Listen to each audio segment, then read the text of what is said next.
एक दिवसात कृष्णेश्वर ज्योतिर्लिंगाचे दर्शन, तेही कमी खर्चात। तर तुम्हीही जर कृष्णेश्वर ज्योतिर्लिंगाचे दर्शनाचा प्लॅन करत आहात तर हा व्हिडिओ नक्की शेवटपर्यंत पहा। तर दादरवरून रात्री 9:30ची देवगिरी एक्सप्रेस पकडा। ती तुम्हाला सकाळी 5 वाजता छत्रपती संभाजीनगरला सोडेल।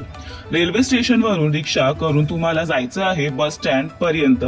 तिकडून तुम्हाला वेरूळला जाणारी बस पकडायची आहे, जी डायरेक्ट तुम्हाला मंदिराच्या गेटपाशी सोडेल। फटाफट फ्रेश होऊन तुम्हाला दर्शन घ्यायला जायचं आहे। मंदिरात मोबाईल अलाउड नाही आहे, तर त्यासाठी आपल्याला लॉकर सेवा उपलब्ध आहे।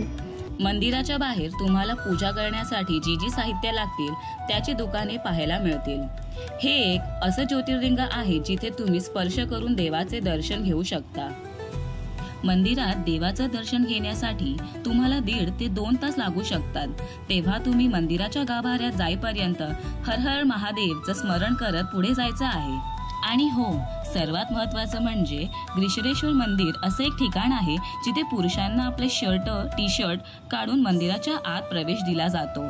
दर्शन करून झाल्यावर तुम्हाला जर कुठे फिरायला जायचं असेल तर तुम्ही एलोरा केव्हला नक्की भेट देऊ शकता। भारत सरकारने या लेणीला राष्ट्रीय स्मारक म्हणून घोषित केले आहे आणि त्यानंतर युनेस्कोने इसवी सन 1983 मध्ये या लेणीचा समावेश जागतिक वारसा स्थळांच्या यादीत केला आहे। त्यानंतर तुम्ही पुढे भद्रा मारुती मंदिराला भेट देऊ शकता, जिथे हनुमानाची मूर्ती ही विश्राम स्वरूपात आहे।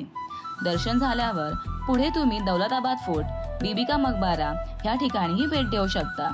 सर्व फिरून झाल्यावर तुम्ही त्याच दिवशी 30 ट्रेन पकडू शकता, म्हणजेच देवगिरी एक्सप्रेस, जी छत्रपती संभाजीनगरवरून रात्री 11:30 वाजता सुटते आणि ती दादरला सकाळी 6 वाजता पोहोचते। तर अशा पद्धतीने तुम्ही एका दिवसात कृष्णेश्वर ज्योतिर्लिंग यात्रा करू शकता। हर हर महादेव।